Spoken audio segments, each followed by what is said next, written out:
se usa la palabra parresía, ¿vale? Pero falta y debe saberse el trasfondo, que es que hemos venido de ser esclavos. Y es Hashem el que ha roto el yugo de la esclavitud, no nosotros, ni ningún gobierno, ni nada por el estilo, ¿vale? Entonces, esa seguridad que se manifiesta públicamente y esa entrada, fíjate tú, que ahí usa la palabra entrada. Y si tú eres un lector analítico, te preguntarías, bueno, ¿entrada a dónde? Dice, ¿y la entrada? ¿Será que es algo que ya se debe sobreentender? No es dominio propio, porque dominio propio sí que existe el concepto. Kibush hayetzer.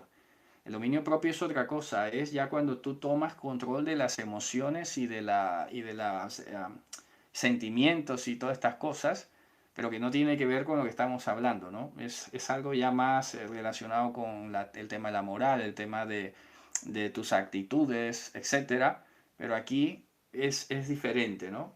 Digamos que de pronto la parresía o la Kumemiyut, en el sentido que hemos explicado, es como un derivado posterior del dominio propio, pero concedido por Hashem en todo caso. Que no se malentienda porque cuando se dice dominio propio, a mí en lo personal en castellano no me gusta mucho, porque a veces se pudiera llegar a pensar como que al decir propio eres tú el que lo ha conseguido. En hebreo decimos kibush hayatzer, que significa conquista del instinto. Y en este caso es Hashem el que conquista a nuestro instinto natural, a nuestra condición pecaminosa, ¿no? Y eso nos está diciendo que lo tenemos en confianza, en promesa, en seguridad. Óigase bien que aquí hay otro detalle de traducción. Lo voy a leer. La Reina Valera ha colocado aquí en el 11, en el 12, perdón, por medio de la fe en Él. Dice así la Reina Valera, por medio de la fe en Él. Si tú lo lees así como dice la Reina Valera, te queda la impresión como que es tu fe que la pones en Él. ¿Ok? Tu fe la pones en Él. ¿Vale? Y la nueva versión internacional dice, en Él, mediante la fe, disfrutamos de libertad y confianza para acercarnos a Dios. Aquí por lo menos dice por medio de la fe, en Él, mediante la fe. Pero bueno, ya los que tienen tiempo estudiando aquí en el canal, compartiendo aquí con todo lo que vamos publicando, ya entenderán que aquí ya hemos explicado que no es la palabra fe como la gente la entiende. Porque de hecho la concepción que se tiene de la palabra fe está basada en una mala traducción de lo que dice Hebreos capítulo 11 versículo 1. Allí dice, normalmente la Reina Valera, es pues la fe la certeza de lo que se espera y la convicción de lo que no se ve. Claro, cuando tú dices certeza y convicción es una cosa mental, alguna cosa mental que tú tienes que estar convencido que es así y te vuelves casi como, vamos, que por eso termina diciendo que la fe es ciega. Porque claro, estás queriendo convencerte de que algo va en esa dirección como tú lo imaginas. Es un poco complicado, la verdad. La traducción correcta dice, la emuná, la cual es Dios, es la instancia última de lo que esperamos. O sea que todas las cosas que nosotros esperamos, ¿ok? Descansan en Él. Y es lógico porque lo que esperamos nosotros no es otra cosa que lo que Él ha prometido. Porque mal haríamos nosotros estar esperando cosas que Hashem no ha prometido. ¿Me explico? Y que no están de acuerdo con sus palabras. Eso sería una esperanza ilusoria y mal fundamentada. Entonces, es pues la emuná, Dios, la instancia última de lo que esperamos y es al mismo tiempo la demostración de lo que no se ve. ¿Qué es lo que no se ve? Las cosas que esperamos. No lo dice Pablo. La esperanza no es esperanza si la ves. Pero si no la ves, entonces con paciencia la guardamos. Aquello que se ve no se llama esperanza. Entonces lo que hace Hashem es hacer promesas que nos resultarán increíbles. nos resultarán hasta difíciles de ver en nuestra mente, en nuestra imaginación. ¿Sabes? Es que yo todavía a veces trato de imaginarme cómo será la revelación de toda su gloria, todo su ejército, la Jerusalén celestial, y es que no me cabe en la cabeza. No lo veo ni en mi mente. Imagínate. Pero, ¿qué hace a continuación? ¿Qué dice el texto? Es la demostración de lo que no se ve. Lo que no se ve es la esperanza. Y la esperanza está fundamentada en lo que Él ha prometido. Fíjate la cadena, ¿no? Entonces, por eso toda la carta a los hebreos te va diciendo que todo lo que hicieron y materializaron los que Dios escogió era para demostrar lo que era imposible imaginar. Por ejemplo, el arca de Noah. Cuando empezó a hacer ese gran barco, nadie se podía meter en la cabeza la idea que iba a haber un diluvio. A nadie le cabía en la cabeza. Pero ¿cómo empezó la demostración? Haciendo un barco. Y eso parecía una locura. Iba en contra de la lógica y de la imaginación de cualquiera. ¿Sabes? Y un barco tan gigantesco. Dices, pero ¿cómo va a flotar eso? Eso ni siquiera va a flotar. O sea, no te cabe en la cabeza. Pero Dios luego se encarga de demostrar que eso irracional, que a los hombres era lo que Él había prometido y lo que había dicho que iba a hacer. Eso es impresionante. Entonces, por eso estamos hablando de esto aquí, porque es por medio de la fidelidad, óigase bien, de Él. El texto griego dice, pisteos avtu, de Él. Es la fidelidad de Él la que nos da la seguridad de la entrada y de la previa libertad pública de la esclavitud. Y me acuerdo ahora precisamente que en estudios anteriores expliqué la palabra pro que daba la connotación de público. ¿Se acuerdan? Que lo vimos aquí.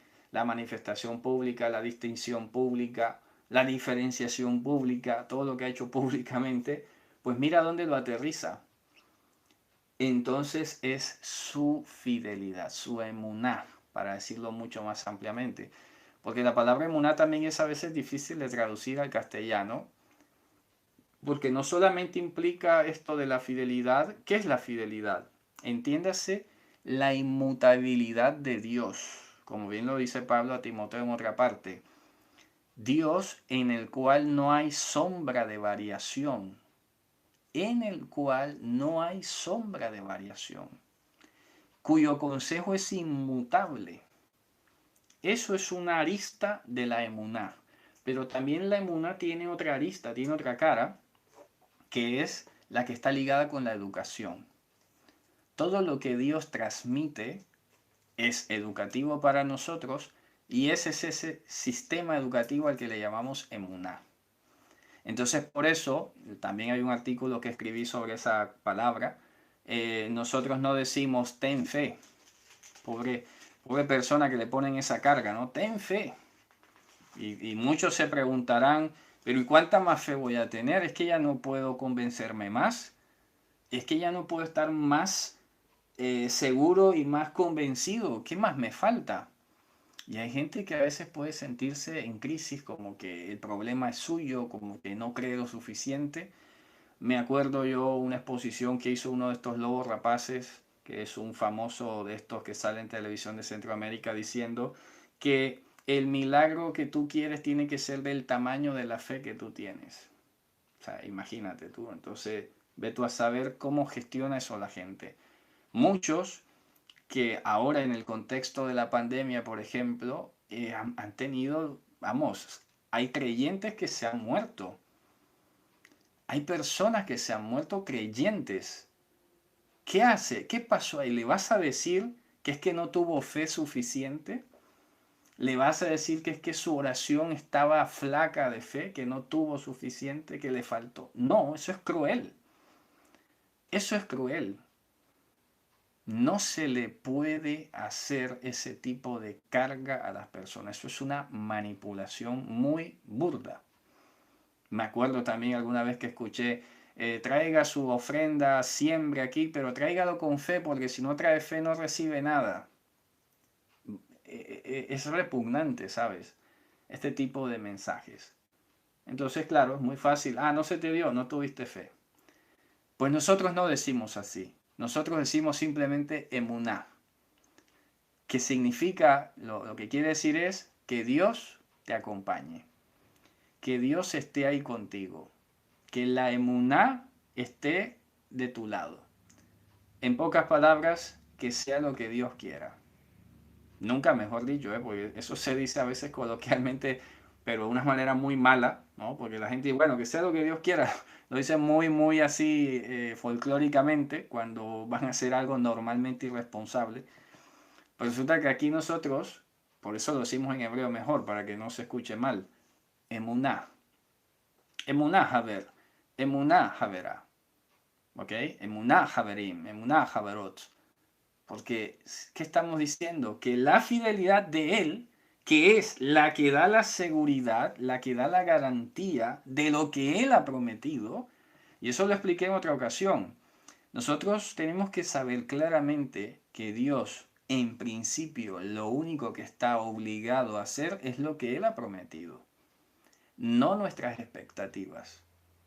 Todos queremos que la vida no sea mejor, que la vida no sea más fácil, que el que está enfermo se sane, que el que está en peligro de muerte no se muera. Todo eso son nuestros deseos y anhelos. Pero otra cosa es que Dios lo que está obligado es lo que Él ha prometido. Y Él está obligado a dar vida eterna. Él está obligado a levantar de entre los muertos cuando fuere el tiempo y cuando Él así lo considere. Pero no podemos nosotros caer luego a decir, ah, es que Dios es el sanador y Él no me sanó. No. Sanador, si tú lees el contexto, normalmente te está hablando de sanarte del pecado. Pero esa es la sanidad que casi nadie pide. Todo el mundo está esperando sanidad. Eso lo dije yo también hace relativamente poco, que claro, a veces te ponen ora, ora, y yo lo primero que hago cuando me piden que ore por alguien es pedirle a Dios y de alguna manera clamar, como he dicho, interceder para que le sean perdonados sus pecados. Ya, si se murió al día siguiente, bueno, pues así lo quiso Dios. Si no se sana, así lo ha querido el Señor. ¿Qué le vamos a hacer? Pero no le voy a decir, ah, es que tú no tienes fe. Más bien como mucho puedo decir, oye, no sé, revisa tu vida, de pronto hay cosas que Dios está utilizando a través de esta situación para mostrarte y tú simplemente estás mirando para otro lado. ¿Me explico? Siempre pongo el caso del ciego que sanó. 30, bueno, dice, tenía edad. Uno infiere, aunque no lo pone ahí, infiere que ya tenía por lo menos 20 años esa persona. Ciego de nacimiento, 20 años. Hasta que en el momento, hasta los propios apóstoles le preguntaron, ¿no? ¿Quién pecó? ¿Este o sus padres para que naciera ciego? Y dice, no, no, nada de esas historias. Aquí no creemos en karmas ni en cosas de ese estilo. Simplemente nació así para que Dios sea glorificado en este día, punto. Pero eso es tan fuerte que no nos cabe en la cabeza. No nos cabe en la cabeza. Hace poco leía, ¿no? Algo así como que, bueno, la oración es un instrumento poderoso que lo puede todo, el poder de la oración, y la gente habla del poder de, y lo que dice la Biblia es que el poder es de Dios, no de la oración, no de tu mente, ni de tu convicción, ni de tus ganas. Muchas ganas podrás tener, pero no es de eso, el poder no es de esas cosas, el poder es de Dios, ¿ok? Y aquí nos lo está confirmando el Evangelio, ¿ok? Por medio de la emuná de él. La misma palabra, la misma expresión que sale cuando dice el que es justificado por mi fidelidad, ese es el que va a vivir. Ya podrá hacer lo que quiera, pero si yo no lo justifico es que no le sirve de nada. Por mucha obra que haga, por mucha ofrenda de su cuerpo que haga, que es ahí donde lo habló Pablo, ¿no? Yo puedo dar mi cuerpo a que sea quemado, puedo dar todos mis bienes a los pobres, hacer lo que quiera, lo máximo. Si ese amor de Dios no está conmigo, es que no valgo nada, no me sirve para nada. Es tan perecedero todo lo que haga como yo mismo. Ahí termina todo. Entonces por eso dice que el mayor de todos es el amor, pero claramente está hablando de Elohim, está hablando del amor de Dios, ¿no? Está hablando de Mashiach, no del sentimiento humano llamado amor, lamentablemente. Bueno, sigamos. El versículo 13 entonces dice, dio